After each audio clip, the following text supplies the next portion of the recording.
There are three events in UFO history that have made this motion picture possible.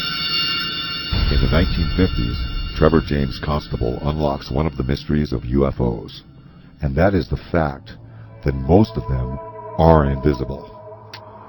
By using infrared film in his cameras, he discovers UFOs that exist in a light spectrum that cannot be seen with the naked eye or photographed with conventional cameras. This opens a whole new aspect in the documenting of UFOs, and his discovery reveals that some UFOs may be living creatures. He calls them critters. In 1994, Jose Escamilla discovers a phenomenon called rods, a life form invisible to the naked eye that we had never seen before. He develops a technique for filming these life forms that exist in a realm of the very fast. He calls it sky fishing, using the high-speed shutter setting on a camcorder. In 1995, NASA stops airing live broadcasts from shuttle missions after UFO footage has been made public, creating a controversy about how much NASA really knows about their existence. Looks like you got an object right in front of you, Mark. Can you look out there? I'm not sure what you're talking about. Never mind. That same year, Martin Stubbs begins recording what will be 5 years and over 2,500 hours of uninterrupted live broadcasts from NASA's own downlink. Today we have digital camcorder technology that enables us to capture UFOs in full-color, high-resolution video. Invisible UFOs can now be captured in broad daylight by a simple camera conversion.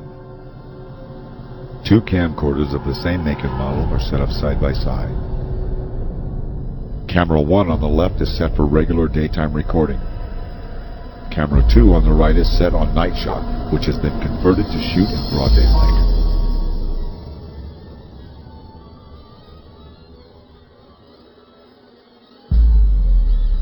With the night shot camera on the right, a UFO that is in the infrared spectrum is clearly visible.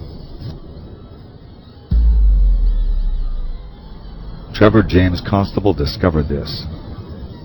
NASA has been doing this.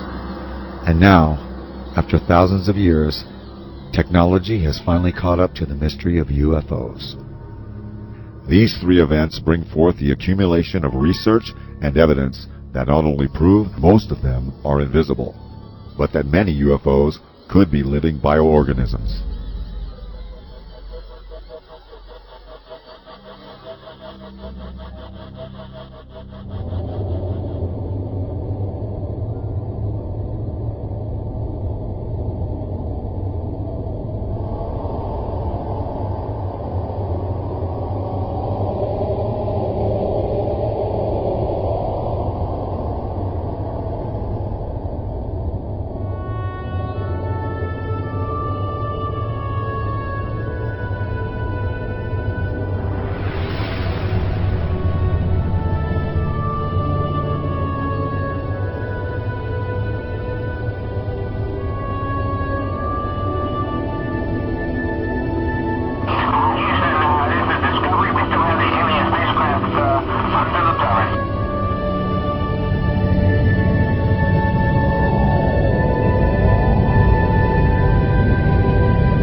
Anti-aircraft guns went into action against unidentified aircraft in the Los Angeles area, ordered by the 4th Interceptor Command at 2:25 a.m.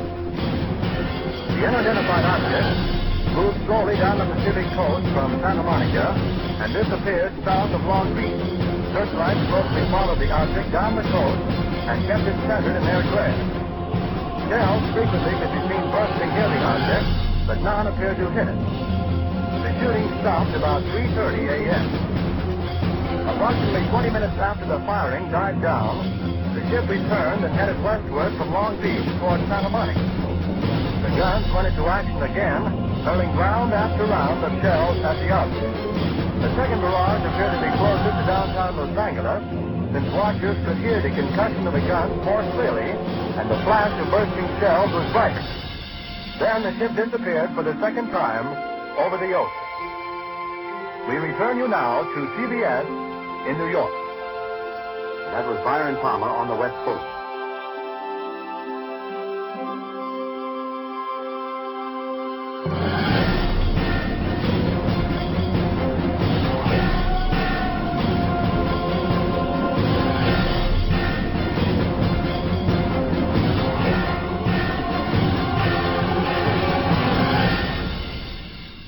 Our distinguished guest for this evening is Dr. Willie Lay.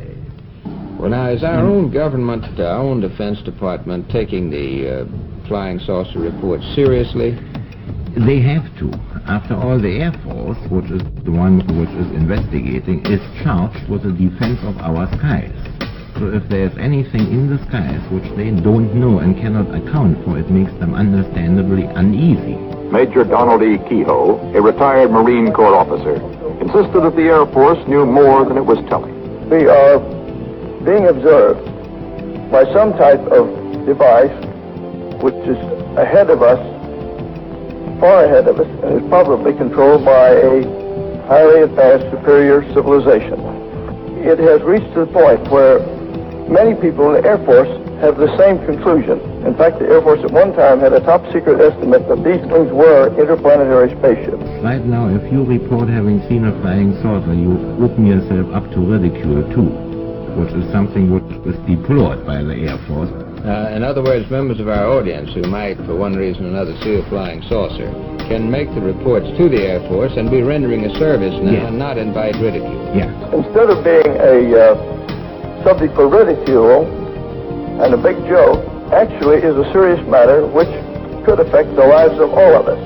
Actually, most people who report a UFO sighting are patriotic citizens who have been mystified by something that they've seen, and through a patriotic sense, report it to the local law enforcement officials or to the United States Air Force base near them. The first reports were brought in by quiet and sober citizens like Frank Manor.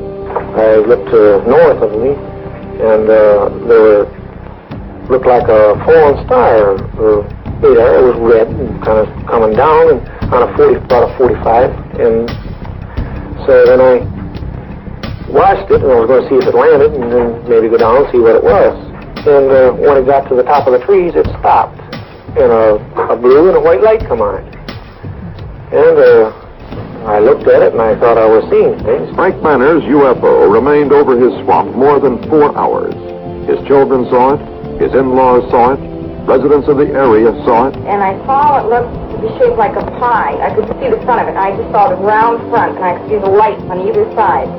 I just wanted to stay there and keep my